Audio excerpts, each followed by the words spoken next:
대치동 학원가가 인기 있는 이유는 선생님들이 학생들을 잘 가르치신다는 것도 분명 이유겠지만 실력이 검증 안 되는 학생들을 레벨 테스트로 커트해서 검증된 학생들만 받기 때문에 인기 있는 것입니다. 집중이 약한 학생을 집중이 강하게 만드는 건 기숙학원에서도 어려운 일입니다. 그러기 때문에 일반적으로 이쪽 경험이 없는 학원업을 해본 적도 관심도 없는 상태에서 무턱대고 관리형 스터디 카페를 차린다는 것은 너무나 위험한 행위입니다. 어떤 분들은 이러실지도 모르겠습니다. 괜찮아, 우리는 관리형 어플리케이션이 있어서 학생들을 집중할 수 있게 관리해준다고. 안녕하세요, 디딤 스터디 카페입니다. 오늘은 관리형 스터디 카페가 높은 확률로 망하는 이유를 말씀드리겠습니다. 역으로 생각하자면 딱 이 요건을 피해가는 관리형 스터디 카페를 만든다면 바로 성공적인 관리형 스터디 카페를 만드실 수 있을 것입니다.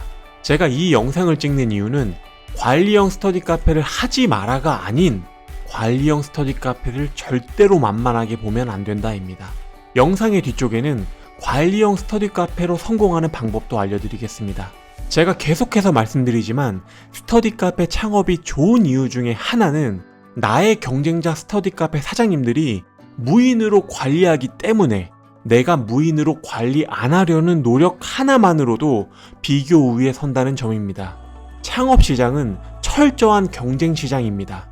경쟁은 나눠 먹는 게 아닙니다. 철저하게 경쟁 속에서 더 나은 행동을 하는 사람만 이길 수가 있습니다. 자, 그럼 다시 관리형 스터디 카페로 돌아와서 내가 만든 관리형 스터디 카페가 성공하려면 주변의 경쟁자들보다 나아야 합니다. 여기서 많은 분들이 착각하십니다. 관리형 스터디 카페의 경쟁자는 무인 스터디 카페가 아닙니다. 바로 학원입니다. 관리가 필요한 사람들은 학원에 갑니다. 일반적인 스터디 카페의 고객층은 다양합니다. 시험 기간에만 또는 학원 끝나고 방문하는 중학생, 고등학생에서부터 재수생, 취준생, 공시생, 퇴근 후 자기개발하려는 직장인들까지 정말 다양한 고객층입니다. 관리형 스터디 카페는 이용하는 고객층이 정말 한정적입니다. 바로 혼자서는 공부에 집중이 안 돼서 관리가 필요로 하며 낮 시간에도 시간적인 여유가 있어야 하는 딱 재수생, 공시생밖에 없습니다. 그래서 관리형 스터디 카페의 경쟁자는 스터디 카페가 아니라 바로 재수학원, 공무원 학원입니다. 내가 이 학원 원장들을 이길 줄 알아야 관리형 스터디 카페에서 성공할 수 있는 것입니다. 이 이기는 방법은 조금 뒤에 설명드리겠습니다. 무인 스터디 카페의 첫 유래는 카공적이었습니다. 카페에서 커피 한 잔으로 자유롭게 공부하는 수요층이 스터디 카페로 모인 것이고 그걸 보고 어린 학생들도 모여서 지금의 스터디 카페 문화가 만들어진 것입니다. 무인 스터디 카페의 첫 경쟁자는 카페였습니다. 카페를 이길 줄 알면 스터디 카페에서 성공했던 것이었습니다. 이길 방법은 정말 많았습니다. 왜 카페에서 공부하세요? 저희 스터디 카페로 오시면 커피가 무제한이며 눈치가 아니라 환영을 받으시고 자리에 소지품을 두고 밖에 몇 시간 다녀오셔도 지켜드리고 사물함이라는 것도 있어서 한 달 동안 소지품도 맡아드릴 수도 있습니다. 게다가 월 12만원으로 하루 4,000원 밖에 안 합니다. 카페보다 요금이 저렴하면서 커피도 무제한에 눈치도 안 볼 수 있고 내 자리에 뭘 두고 밖에 나가도 걱정이 없는 곳이 스터디 카페인 것입니다. 그럼 관리형 스터디 카페에서 경쟁자인 학원을 이길 방법은 어떤 게 있을까요? 바로 내가 학원 원장을 대체할 수 있어야 합니다. 일반적인 관리형 스터디 카페의 장점은 학원보다 비용이 저렴하다. 이 한 가지밖에 없습니다. 여기서 학원보다 나으려면 학원 원장이 모든 학생들의 스케줄 관리 못하는 부분을 파고들어서 집중이 약한 학생들의 하루 스케줄 관리를 정말 잘해야 합니다. 이게 말이 쉽지 보통 어려운 일이 아닙니다.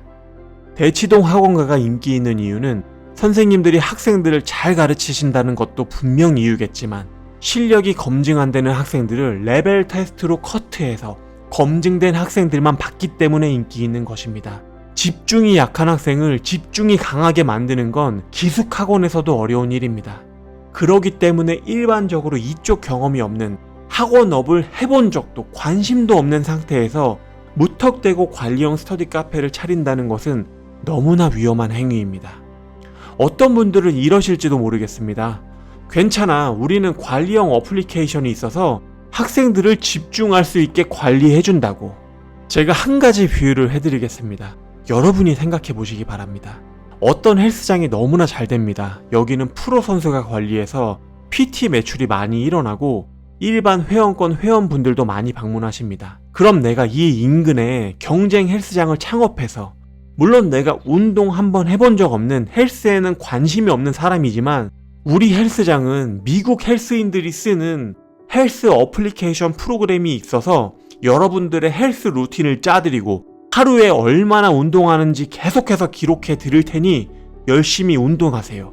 일반 헬스장 회원권보다는 좀 비싸게 받고 PT 가격보다는 저렴하게 받겠습니다. 그러니 우리 헬스장으로 오세요.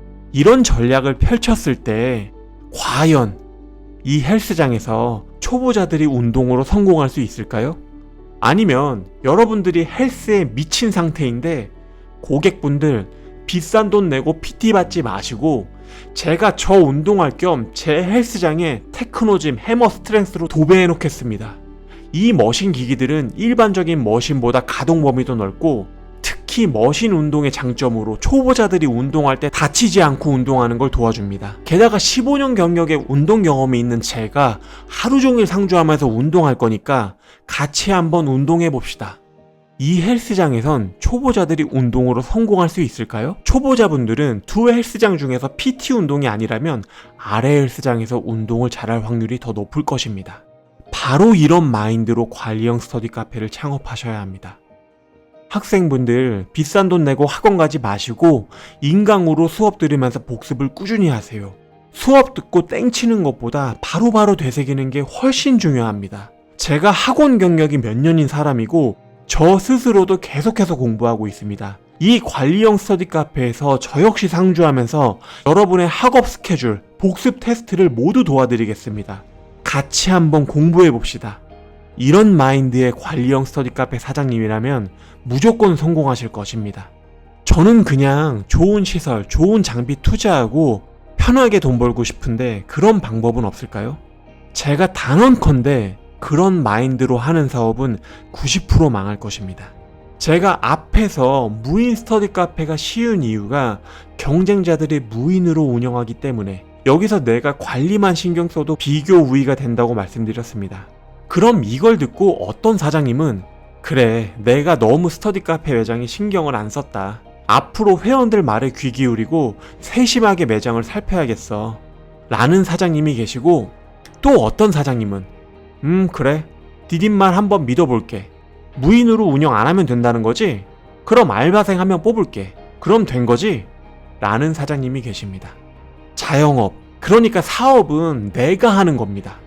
남, 직원, 무인 기계, 프로그램, 업체가 해주길 바라는 마인드는 투자에서나 가능한 것입니다. 여러분이 어떤 사업을 시작할 때 그게 진짜 여러분이 좋아하는 걸 해야 합니다. 김밥집을 차리는 데 있어서 어떤 사장님의 마인드는 나는 김밥을 정말 좋아하는데 김밥 자체가 혈당 스파이크를 일으키기 좋은 음식이어서 김밥에 들어가는 재료가 정말 중요하다고 생각해. 그래서 나는 고객분들에게 건강한 키토 김밥을 제공할 거야.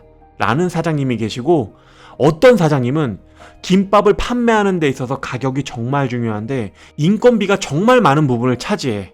그래서 나는 김밥 말아주는 로봇을 도입해서 인건비를 줄이고 성공할 거야. 둘 중에 어떤 사장님이 김밥 사업에서 성공하실까요? 물론 아래와 같은 사장님은 극단적인 예시입니다. 이런 사장님은 안 계실 것입니다. 어떤 사업이든 몇 년을 하면 그 분야에 준 전문가가 되어야 합니다. 그런데 그 분야의 전문가가 안 된다면 그건 사업을 한 게 아니라 투자를 했던 것입니다. 제가 투자보다 사업을 선호하는 이유는 사업은 제 노력에 의해 많은 부분이 좌지우지 되기 때문입니다. 김밥집을 차리고 몇 년이 지났는데 사장님이 김밥을 말 줄도 모른다. 헬스장을 창업했는데 사장님은 운동을 평생 안 해본, 운동을 귀찮아하는 배 나온 아저씨다. 관리형 스터디 카페를 창업했는데 사장은 공부를 싫어하고 오래 앉아 있어 본 적이 없다. 이게 말이 안 되는 것입니다. 여러분, 망한 스터디 카페의 타겟책으로 관리형 스터디 카페로 전환해도 괜찮습니다. 좋은 방법 중에 하나입니다. 그러나 사장 본인이 공부를 좋아하고 학생들을 위해 새벽 6시부터 저녁 10시까지 같이 공부할 마인드가 장착된 분만 하셔야 합니다. 사장이 모든 걸 알고 있는 상태에서 직원 교육 확실하게 시키고 관리 감독 착실히 하면서 업무를 직원에게 일임시키면 사장이 직접 운영할 때보다 덜 굴러갈 겁니다. 그렇게 사장은 덜 굴러가는 사업을 하나씩 늘려가면서 여러 개의 사업체를 운영 관리해 나가는 게 궁극적인 목표입니다. 그러나 사장이 하나도 모르는 상태에서 관심도 없는 상태에서 직원 프로그램에게 모든 걸 맡기는 순간 사업은 높은 확률로 망할 것입니다. 1인 사업장의 장점은 바로 직원이 없는 것입니다. 결제는 키오스크가 받고 그때그때 필요한 고객 응대를 사장인 내가 한다는 것이 정말 큰 장점입니다. 마지막으로 저희가 다녔던 카페 중에 인상 깊었던 카페가 있어서 말씀드리려고 합니다. 저희가 스터디 카페 상권 분석을 위해 땀 뻘뻘 흘리고 돌아다니고 시원한 카페에서 커피 한 잔 시켜서 노트북으로 정리를 합니다. 그래서 참 많은 카페를 다니는데 요즘 유행하는 저가 커피 매장, 메가, 컴포즈, 백다방 3개가 한 군데에 몰려있는 상가였습니다.